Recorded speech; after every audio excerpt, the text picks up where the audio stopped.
Okay sir. అందరికీ నమస్కారం. ఇటీవల వరదల ప్రమాదం గురించి అందరికీ తెలిసిన విషయం. మన కృష్ణా బ్యారేజీ అవతల నుంచి కొన్ని లక్షల క్యూబిక్ వాటర్ రావడం మనకి జరిగింది. ఎప్పుడూ చరిత్రలో లేదు.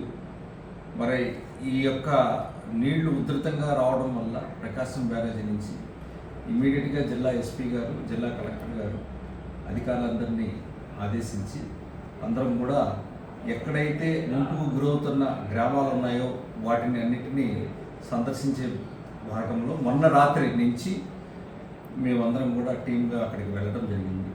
ఈ యొక్క ముంపు గ్రామాలు కొల్లూరు మండలానికి సంబంధించిన 9 ముంపు గ్రామాల్లో ఫస్ట్ గ్రామం అయింది చిలువూరు లంక గ్రామం.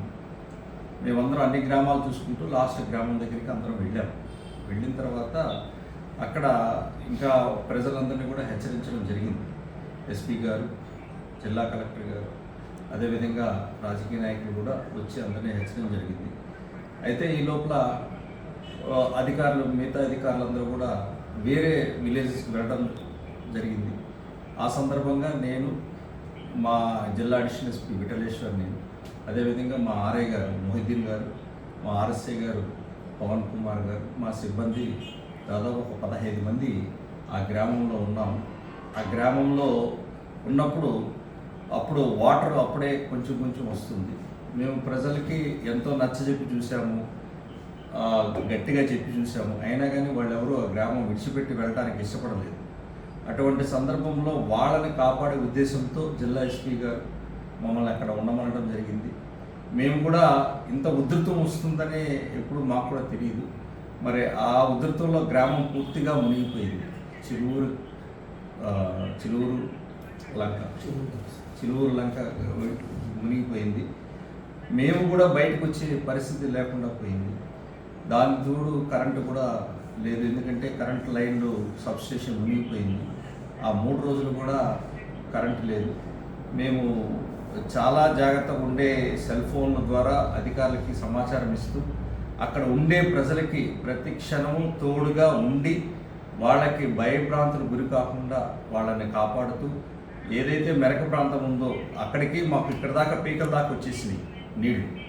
ఆ అంత నీళ్ళలో కూడా మా ఆర్ఐ గారు, మా ఆర్ఎస్ఐ గారు వాళ్ళ నీళ్ళల్లో నుంచి వాళ్ళ సామాన్లు పోతున్నాయని కొంతమంది వాళ్ళు ఇంట్లో నుంచి బయటికి రాని పరిస్థితుల్లో వాళ్ళు బలవంతంగా లాక్కుని వచ్చి వాళ్ళ సామాన్లతో సహా, ఇంపార్టెంట్ సామాన్లతో సహా మెరక ప్రదేశంలో పెట్టి ఈ 3 రోజులు కూడా చాలా విధంగా మేము వాళ్ళని కాపాడుకోవాల్సిన అవసరం వచ్చింది. అందరికీ వాళ్ళు కూడా మాకు సహకరించారు, ప్రజలు కూడా మాకు సహకరించారు. సార్, మాకు గ్రామంలో వరదలు అనేవి ఇంతకుముందు 2009లో వచ్చినాయి, ఎందుకంటే వరదలు వచ్చినాయి, మేము అప్పుడు కూడా కాపాడుకున్నాం సార్, మాది మెరకలో ఉంది, అయినా మీరు మమ్మల్ని కాపాడడానికి వచ్చారు కాబట్టి మీకు మేము సహకరిస్తామని అందరం కలిసి 3 రోజులు గ్రామంలో కరెంటు లేకుండా, మరి నీళ్లు కూడా బోరింగ్ పంపులు కూడా మునిగిపోయి ఉన్న నీళ్లతోనే వాళ్ళు జాగ్రత్తగా ఉండే, కరెంటు లేకపోయినా స్టవ్ పైల మీద వెలిగించి ఆ వేడి నీళ్లతోనే ఈ 3 రోజులు కాలం గడపడం జరిగింది. తర్వాత మెల్లిమెల్లిగా మన కృష్ణా బ్యారేజ్లో వాటర్ తగ్గడం వల్ల మనకి కూడా ఇక్కడ గ్రామంలో వాటర్ పూర్తిగా తగ్గిపోయింది, అంటే లో లెవెల్కి వెళ్ళిపోయింది. ఇప్పుడు ప్రజలందరూ కూడా అన్ని ఇళ్ళు కూడా శుభ్రంగా వాటర్ లేకుండా ఉన్నాయి.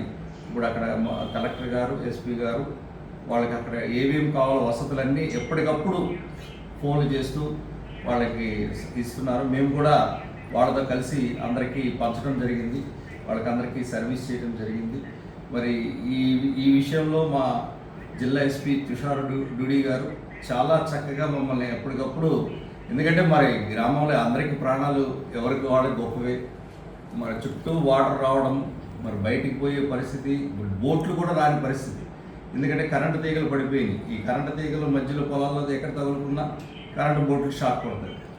మరి ఇవన్నీ దాటుకుని ఈ 3 రోజులు చక్కగా మేము వాళ్ళందరికీ ప్రాణరక్షణ కొరకు మేమందరం వాళ్ళని కాపాడుతూ, మమ్మల్ని మేము కాపాడుకుంటూ ఈరోజు సగర్వంగా వాటర్ తగ్గిన తర్వాత ఇంకా మా ప్రజలందరూ కూడా సార్ మాకు ధన్యవాదాలు చెప్పారు, మాకు దగ్గరుండి మమ్మల్ని కాపాడారు సార్, మీ మేలు మర్చిపోము సార్, మీరు క్షేమంగా వెళ్ళండి అని చెప్పి వాళ్ళ ధైర్యం చెప్పడం వల్ల నేను ఈరోజు అక్కడి నుంచి ఈ టైంకి ఇక్కడ రావడం జరిగింది.